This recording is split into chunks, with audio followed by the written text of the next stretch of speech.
Francis മാർപ്പാപ്പയ്ക്ക് വിട ചൊല്ലാൻ ഒരുങ്ങുകയാണ് ലോകം. പ്രാർത്ഥനയോടെ തന്നെ വിശ്വാസികൾ അദ്ദേഹത്തിന് വിട പറയാൻ ഒരുങ്ങുന്നു. അല്പസമയത്തിനകം തന്നെ സംസ്കാര ചടങ്ങുകൾ തുടങ്ങുമെന്നാണ് നമ്മൾ മനസ്സിലാക്കുന്നത്. തത്സമയ ദൃശ്യങ്ങളാണ് വത്തിക്കാനിൽ നിന്നും കാണുന്നത്. 2 ലക്ഷത്തിലധികം പേർ സെന്റ് പീറ്റേഴ്സ് ബസിലിക്കയിൽ എത്തുമെന്ന് തന്നെയാണ് നമ്മൾ പ്രതീക്ഷിക്കുന്നത്. ഇപ്പോഴിതാ സെന്റ് പീറ്റേഴ്സ് ബസിലിക്കയ്ക്ക് മുന്നിലെ ചത്വരം വിശ്വാസികളെ കൊണ്ട് നിറഞ്ഞിരിക്കുകയാണ്. ലോക നേതാക്കൾ ഒന്നടങ്കം അന്ത്യശുശ്രൂഷകളിൽ അന്ത്യകർമ്മങ്ങളിൽ പങ്കെടുക്കാൻ വേണ്ടി അവിടേക്ക് എത്തിയിട്ടുണ്ട്. ഇന്ത്യയെ പ്രതിനിധീകരിച്ച രാഷ്ട്രപതി ദ്രൗപദി മുർമുവും കിരൺ റിജിജുവും ഉൾപ്പെടെയുള്ളവർ, മന്ത്രി കിരൺ റിജിജുവും ഉൾപ്പെടെയുള്ളവർ അവിടെ എത്തി അന്തിമോപചാരം അർപ്പിക്കുന്നത് നമ്മൾ കണ്ടിരുന്നു.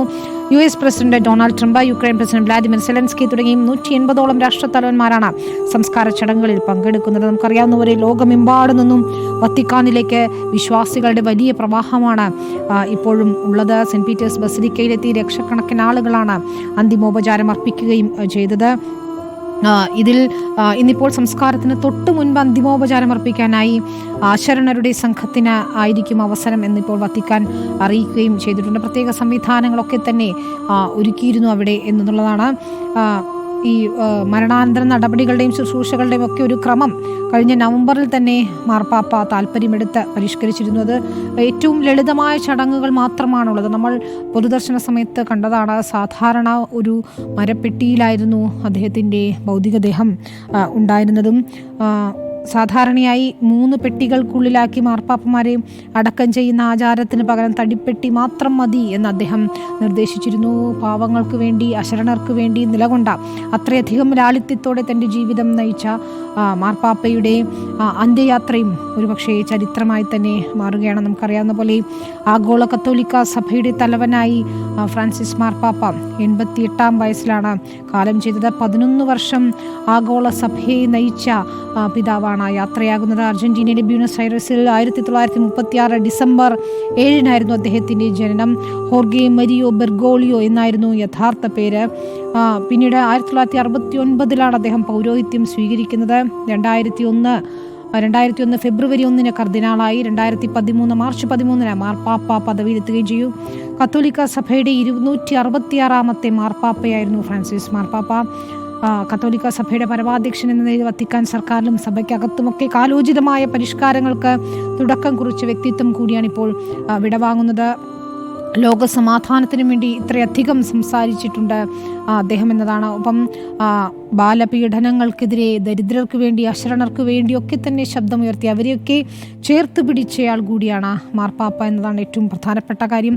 വൈദിക വൃത്തിയിൽ സ്ത്രീകളോടുള്ള സമീപനത്തിൽ അല്ലെങ്കിൽ സിനഡിലൊക്കെ തന്നെയും സ്ത്രീകൾക്ക് പ്രാതിനിധ്യം നൽകുന്നതിലൊക്കെ തന്നെ അദ്ദേഹം വലിയ വില കൽപ്പിക്കുകയും അതിന് ഊന്നൽ നൽകുകയും ചെയ്തിട്ടുണ്ട്. സുവർഗാനുരാഗികളെ ദൈവത്തിൻ്റെ മക്കളെന്ന് വിളിച്ച വിപ്ലവകാരിയായ മനുഷ്യസ്നേഹി കൂടിയായിരുന്നു ഫ്രാൻസിസ് മാർപ്പാപ്പ എന്നതാണ് ഇപ്പോൾ വത്തിക്കാനിൽ നിന്നുള്ള തത്സമയ ദൃശ്യങ്ങളാണ് കാണുന്നത്. രാഷ്ട്രത്തലവന്മാർ ഓരോരുത്തരായി ഇപ്പോൾ സെന്റ് പീറ്റേഴ്സ് ബസിലിക്കയിലേക്ക്, സെന്റ് പീറ്റേഴ്സ് ചത്വരത്തിലേക്ക് എത്തിക്കൊണ്ടിരിക്കുകയാണ്. അദ്ദേഹത്തിൻ്റെ ആഗ്രഹപ്രകാരം വത്തിക്കാന് പുറത്ത് സെന്റ് മേരി മേജർ ബസിലിക്കയിലാണ് അന്ത്യവിശ്രമം ഉണ്ടാവുക. അവിടെയായിരിക്കും സംസ്കാര ചടങ്ങുകൾ നടക്കുന്നതെന്നാണ് നമ്മൾ മനസ്സിലാക്കുന്നത്. ഒരുപക്ഷെ ലോകം കണ്ണീരോടെ, ഇത്രയധികം കണ്ണീരോടെ ഒരു ആത്മീയ നേതാവിന് വേണ്ടി നിലകൊണ്ടിട്ടുണ്ടോ എന്ന സംശയമുണ്ട്. കാരണം അത്രമേൽ ഓരോരുത്തരുടെയും ജീവിതത്തിൽ സ്വാധീനം ചെലുത്തിയിട്ടുള്ള വ്യക്തി കൂടിയാണ് മാർപ്പാപ്പ എന്നത് നമുക്ക് ശ്രദ്ധേയമായി തന്നെ ഓർക്കണം. അദ്ദേഹത്തിൻ്റെ അവസാന സന്ദേശം എന്ന് പറയുന്നത് പോലും ഗാസയിലെ മനുഷ്യക്കുരുതിക്ക് എതിരെയായിരുന്നു. യുദ്ധത്തിനെതിരെ നിരന്തരം നിലപാടുകൾ എടുത്തിട്ടുള്ളയാളാണ് മാർപ്പാപ്പ. യുക്രൈനിലെ യുദ്ധമായാലും ഗാസയിലെ യുദ്ധമായാലും എത്രയും പെട്ടെന്ന് അവസാനിപ്പിക്കണം, സമാധാനം കൈവരണമെന്ന് അദ്ദേഹം നിരന്തരം ആഹ്വാനം ചെയ്യുകയും ചെയ്തു. നമുക്കറിയാം പോലെ ബ്രോങ്കൈറ്റിസ് ബാധയെ തുടർന്ന് ആശുപത്രിയിലായിരുന്ന അദ്ദേഹം ദീർഘനാൾ ചികിത്സയ്ക്ക് ശേഷമാണ് ആശുപത്രി വിട്ടത്. അവിടെ നിന്ന് ഈസ്റ്റർ തലേന്ന് നമ്മൾ അദ്ദേഹത്തെ ബാൽക്കണിയിലുള്ള ദൃശ്യങ്ങൾ കണ്ടതുമാണ്. അന്നൊക്കെ അദ്ദേഹം ആരോഗ്യനില മെച്ചപ്പെട്ടു എന്നാണ് തോന്നുന്നുണ്ടായിരുന്നു. പെട്ടെന്നാണ് വിയോഗം ഉണ്ടാകുന്നത്. അവസാന നിമിഷവും ഞാൻ പറഞ്ഞതുപോലെ യുദ്ധം വേണ്ട, അല്ലെങ്കിൽ ഗാസയിലെ ജനങ്ങൾക്കൊപ്പം എന്നത് തന്നെയാണ് അദ്ദേഹം പറഞ്ഞത്. സജോ ദേവസിയുണ്ട്. സജോ, വത്തിക്കാനിൽ നിന്നുള്ള ദൃശ്യങ്ങൾ നമ്മൾ കാണുകയാണ്. PR സുനിലും നമ്മുടെ മാനേജിംഗ് എഡിറ്റർ ആൻഡ്രൂ അഗസ്റ്റിനും ഉൾപ്പെടെയുള്ള സംഘം അവിടെ നിന്ന് തത്സമയ വിവരങ്ങൾ നൽകിക്കൊണ്ടിരിക്കുന്നുണ്ട്. നമുക്കിപ്പോൾ മാർപ്പാപ്പയെ ഓർത്തെടുത്താൽ കരുണയുടെയും സ്നേഹത്തിൻ്റെയും വെളിച്ചം വിതറിയ ആ മഹാ ഇടയൻ അദ്ദേഹത്തിന് വിട പറയാൻ വേണ്ടി ലോകം ഒന്നാകെ പ്രാർത്ഥനയോടെ കാത്തിരിക്കുകയാണ്.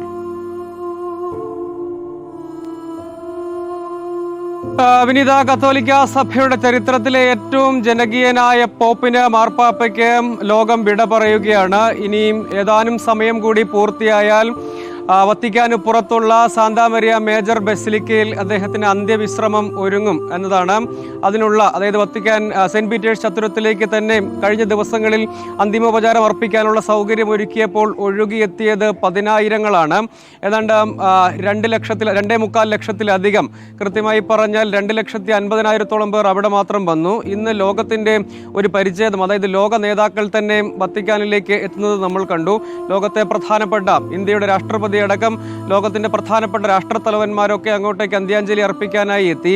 ലോകത്തിന്റെ വിവിധ ഭാഗങ്ങളിൽ നിന്ന് കത്തോലിക്ക സഭാ വിശ്വാസികളും അതല്ലാതെ വിവിധ വിഭാഗങ്ങളിൽ നിന്നുള്ള ആളുകൾ, കത്തോലിക്ക വിശ്വാസികളല്ലാത്തവരടക്കമുള്ളവർ പോപ്പിന്, ജനകീയനായ പോപ്പിന് വിട പറയാൻ സെന്റ് പീറ്റേഴ്സ് ചത്തുരത്തിലേക്കും മറ്റും എത്തുന്ന കാഴ്ചകളും ദൃശ്യങ്ങളുമാണ് നമ്മൾ കാണുന്നത്. 12 വർഷക്കാലം എന്നത് ചെറിയ കാലയളവല്ല. എങ്കിൽ പോലും പൊതുവെ കത്തോലിക്ക സഭയുടെ ചരിത്രമെടുത്താൽ ജോൺ പോൾ രണ്ടാമൻ മാർപ്പാപ്പ 4 നൂറ്റാണ്ട് കത്തോലിക്ക സഭയ്ക്ക് നേതൃത്വം നൽകിയതാണ്. അത് വെച്ച് നോക്കുമ്പോൾ ചെറിയൊരു കാലയളവാണ്. ആ കാലയളവിൽ സഭയെ ജനകീയമാക്കുന്നതിന്, മനുഷ്യത്വത്തിന്റെ പക്ഷത്ത് നിർത്തുന്നതിന്, കരുണയുടെ പക്ഷത്ത് നിർത്തുന്നതിന് ഒക്കെ വലിയ വിപ്ലവകരമായ നേതൃപരമായ പങ്ക് വഹിച്ച, സഭയെ വിപ്ലവകരമായ പുതിയൊരു പാതയിലേക്ക് നയിച്ച, നവീകരണത്തിന്റെ ഒരു പാതയിലേക്ക് നയിച്ച ജനകീയനായ ഒരു പോപ്പ്, ലോക സമാധാനത്തിനു വേണ്ടി, കാരുണ്യത്തിനു വേണ്ടി തന്റെ പദവി ഏറ്റവും അധികമായി ഉപയോഗിച്ച മഹാ ഇടയനാണ് ലോകം വിട പറയുന്നതെന്ന സവിശേഷമായ പ്രത്യേകത കൂടിയുണ്ട് എന്നത് എടുത്തു പറയേണ്ടതാണ്. കാരണം അദ്ദേഹം ലൈംഗിക ന്യൂനപക്ഷങ്ങൾക്ക് വേണ്ടി, അഭയാർത്ഥികൾക്ക് വേണ്ടി, ദരിദ്രർക്ക് വേണ്ടി, യുദ്ധത്തിൽ കെടുതി അനുഭവിക്കുന്നവർക്ക് വേണ്ടി, അങ്ങനെ സമൂഹത്തിൽ വേദന അനുഭവിക്കുന്ന മുറിവേറ്റ മനുഷ്യർക്ക് വേണ്ടിയാണ് എക്കാലവും ശബ്ദിച്ചത്. ഒരു മത നേതാവായിരിക്കുമ്പോൾ തന്നെയും അതിനു പുറത്തേക്കാണ് അദ്ദേഹം എപ്പോഴും നോക്കിയത്. വത്തിക്കാൻ പാലസിൽ താമസിക്കാതെ സാന്താ മരിയയിലെ മറ്റൊരു സാധാരണ അതിഥി മന്ദിരത്തിൽ താമസിച്ചുകൊണ്ടാണ് അദ്ദേഹം തൻ്റെ മാതൃക എല്ലാ കാലത്തും കാണിച്ചത്. അദ്ദേഹം ബ്യൂണസ് ഐറിസിൻ്റെ ആർച്ച് ബിഷപ്പായിരിക്കുമ്പോൾ തന്നെയും അതേ നിലയിൽ തന്നെയാണ് നിലപാടുകൾ സ്വീകരിക്കുകയും പ്രവർത്തിക്കുകയും ഒക്കെ ചെയ്തത്. പിന്നീട് കാസ സാന്താ മാർത്തയിൽ അദ്ദേഹം ഒരു ചെറിയ മുറിയിൽ താമസിച്ചു. പക്ഷെ വിശാലമായ ലോകത്തെ നോക്കിക്കണ്ടു. ഗസയിൽ കെടുതി അനുഭവിക്കുന്നവർക്ക് വേണ്ടി അവിടെ യുദ്ധമുണ്ടാകരുത്, ആരും കൊല്ലപ്പെടരുത് എന്ന് അദ്ദേഹം ആഗ്രഹിച്ചു. അവിടുത്തെ മനുഷ്യരുടെ എല്ലാം മനുഷ്യാവകാശങ്ങൾക്ക് വേണ്ടി നിലകൊണ്ടു.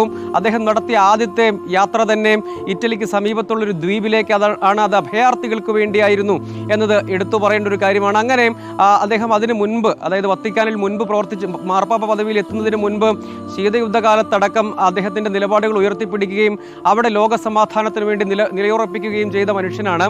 ലാറ്റിൻ അമേരിക്കയിൽ നിന്ന്, അതായത് ഫുട്ബോളിന്റെ മടിത്തട്ടിൽ നിന്ന്, അർജന്റീനയിൽ നിന്ന് വത്തിക്കാനിലേക്ക് അദ്ദേഹം വളരെ ലളിതമായ സവിശേഷതകളോടുകൂടി, അല്ലെങ്കിൽ ഏറ്റവും വിനയാന്വിതനായ ഒരു മനുഷ്യനായി നടന്നു കയറി വന്നു.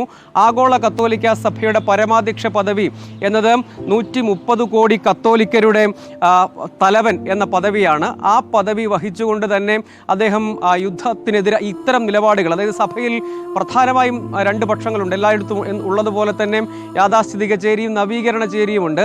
അതിൽ സംശയങ്ങൾക്കിടയില്ലാത്ത വിധം നവീകരണ ചേരിക്കൊപ്പം നിലയുറപ്പിക്കുന്നതിന് മാർപ്പാപ്പയ്ക്ക് ഒരു സംശയവും ഉണ്ടായിരുന്നില്ല. അതായത് കത്തോലിക്ക സഭയുടെ ചരിത്രത്തിലെ സുപ്രധാനമായ ഒരു ഉദാഹരണം മാത്രം പറഞ്ഞാൽ, കത്തോലിക്ക സഭയുടെ ചരിത്രത്തിലെ സുപ്രധാനമായ പിളർപ്പിന് ഒരു ഘട്ടത്തിൽ ഇംഗ്ലണ്ട്, അഥവാ ബ്രിട്ടൻ വേദിയായി.